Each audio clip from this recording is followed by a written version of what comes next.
Hey, willkommen zurück im Online-Studio. Detlef, an dieser Stelle herzliches Dankeschön für deine Predigt. Ich bin sehr persönlich. Hat mir das geholfen, oder? Ich meine, wer kann schon sagen, hat das Bild von der Gnade richtig verstanden, oder?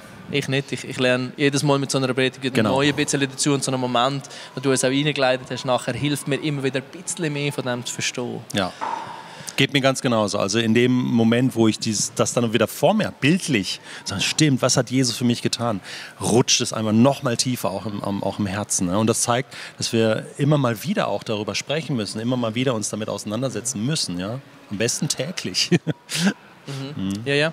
Ich kenne das gut. Ich habe mich sehr ertappt gefühlt, jetzt auch aus meiner Vergangenheit, wenn ich an meine Jugendjahre zurückdenke, oder? Mit dem das Beispiel, wenn du Äpfel gemacht hast. Er hat übrigens den Äpfel gegessen in der Worship-Zeit. Ja, also, das noch öffentlich machen. Also, mit Futter. Wir sind authentisch, oder? Genau, mit dem Essen nachhaltig umgehen, das ist wichtig. Ja. Nein, aber mir ist wirklich so, auch ein Stückchen so gegangen. Ich habe vieles von dem auch genossen, was die Welt bietet. Oder? Und so das Spielen mit dieser Gnade und sich dort so ertappt zu fühlen, so, Mist, ja, ich sattle das Pferd quasi von der falschen Seite auf, oder? Und du hast auch davon geschwätzt, du hast das auch erlebt in deiner Vergangenheit. Nimm uns doch dort noch schnell ein bisschen persönlicher mit rein. Wie bist du dort rausgekommen? Wie ist das gegangen? Es ist ja oft jetzt nicht gemacht, dass wir auf so einen Moment erleben und dann ist alles anders, oder? Ja, sehr genau. oft ist mehr dahinter und es braucht ein nachhaltiges wieder und wieder und ein nachhaltiges daran arbeiten, oder? Absolut. Also bei mir war es auch in meiner Zeit als junger Mann, als ich noch unverheiratet war, war für mich auch ein großes Thema Sexualität. Wie gehe ich damit um? Und natürlich wusste ich, hey, was wünscht sich Gott einfach für mein Leben, auch da eine Reinheit zu haben.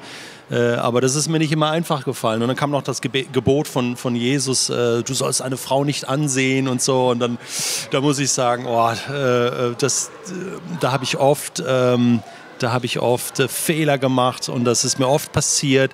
Und dann ist genau das, dass man zunächst mal sagt, hey, das ist so, also die Realität nicht verdrängt, sondern wirklich dem auch sagt, so, hey, das ist krass, Jesus, ich schaffe das gar nicht alleine, ich brauche wirklich deine Gnade. Da geht es schon mal los, ja, dass Gnade genau dafür da ist und nicht anfangen zu sagen, oh Gott, jetzt darf ich gar nicht mehr zu dir kommen, weil ich bin jetzt beschmutzt oder ich habe vielleicht einen schmutzigen Gedanken gehabt.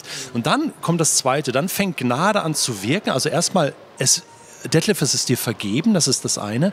Und dann, hey, und jetzt lerne, mit dieser Realität umzugehen. Wenn die Gedanken kommen, das sind wie Vögel, ja, lass sie nicht zu lange bei dir, dass sie Nester bauen können in deinem Kopf, ja, sondern lerne auch mit der Kraft von Jesus, mit der Kraft der Gnade, diese Gedanken wegzuschicken, ja, und zu sagen, nein, ich will das jetzt nicht mehr. Und das ist dann das war für mich lange Zeit dann auch ein Kampf und dann immer wieder auch ein Überwinden. Aber das geht nur mit der Gnade Gottes. Und das ist für mich dann auch nicht so, ich muss jetzt etwas tun, sondern ich merke, nein, Jesus tut das in mir. Aber ich muss das mit ihm zusammen machen. Und da habe ich enorm viel gelernt. Bin heute glücklich verheiratet, 27 Jahre. Es ist nicht so, dass das Thema jetzt komplett weg wäre. Es ist immer noch dieses Leben in der Gnade. Das ist auch mega wichtig. So, bestimmte Dinge begleiten das ganze Leben. Aber ich lerne aus der Gnade und mit der Gnade zu leben. Und das macht mich dann barmherzig und gnädig, auch mit anderen Menschen. Verstehst du? Das ist der nächste Punkt, oder? Ja, das ist schöner, wenn man selber fehlt, oder? Dass ich sage, hey, ja, ich kenne das nur gut und da hilft dir wirklich nur die Gnade von Jesus, ja. Ja. Ich habe noch einen anderen Gedanken gehabt, wo du am Anfang nur die 2 Boxen auf dem Tisch gehabt hast, oder? Und über die Gesetzlichkeit geschwätzt hast. Es gibt Menschen, die sind in einer sehr strammen Gesetzlichkeit erzogen worden. Oder ich habe jetzt gerade zum Beispiel meine Mutterseite, die ganze Verwandtschaft kommt aus dem schwarzkatholischen Sektor.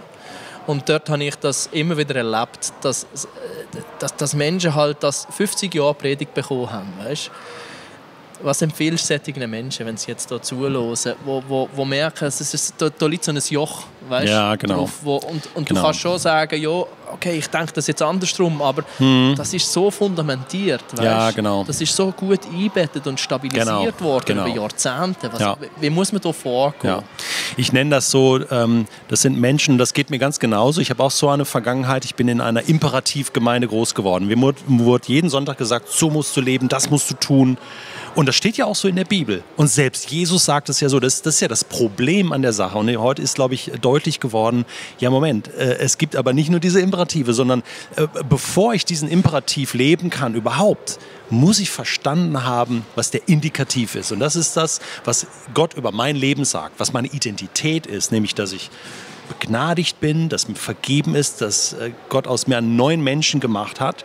Und ich empfehle Menschen, die jetzt nur diese Imperative ständig hören, auch in sich hören und immer wieder dieses Gesetzliche ohne Jesus dann haben, empfehle ich, dass du dir viel Zeit nimmst, am besten mal ein ganzes Jahr lang, nur diese Indikative der Bibel zu lesen. Wer bist du in Jesus? Was hat Jesus für dich getan? Und mal nur auf Jesus schaust, ja, und weniger quasi auf die Bergpredigt, ne? Sondern nur auf Jesus und dass erstmal dieses Fundament, wer du bist, diese Freiheit, diese Vergebung, diese Versöhnung, dieses Gerechtfertigtsein aus Gnade, aus dem Glauben heraus, dass das so tief drin ist, dass man dann wieder sagen kann, so und jetzt fangen wieder in einer gesunden Art und Weise an Jesus nachzufolgen. Ich glaube, da muss eine Umkehrung stattfinden. Ja? Nicht Gesetz und Gnade, sondern erst die Gnade. Und dann fangen wir an, auf die Gebote von Jesus zu hören.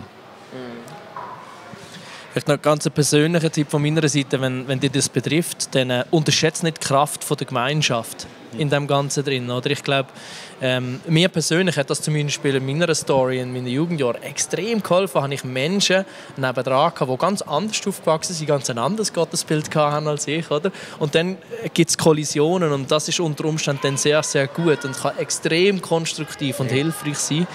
Du darfst gerne mal uns einfach schnell anschreiben, wenn du gerne etwas wie eine Art Small Group hast oder irgendwo einfach eine Gemeinschaft im Kleineren. Das ist auch online möglich. Wir haben hier noch nicht das grosse Angebot, wo ich dir jetzt darauf verweisen kann. Aber wenn du auf uns zukommst, dann schauen wir, dass das möglich wird. Weil ich glaube, für die eine oder andere Person ist die Gemeinschaft der Schlüssel. Oder? Detlef, willst du zum Abschluss noch irgendetwas sagen? Hast du für etwas keine Zeit gehabt oder noch irgendeinen Gedanken gehabt? Ich glaube, die Predigt war so voll, ich möchte gar nichts Neues mehr sagen. Einfach so dieses Sola Gratia, das ist so dieses allein aus Gnade, allein mit Jesus, nur Jesus lebt in mir. Wenn das mit dir geht, auch an diesem heutigen Tag, in die nächste Woche, einfach dieses Bewusstsein, du stehst morgens auf und sagst, hey, Jesus, du bist ja in mir, das macht den entscheidenden Unterschied.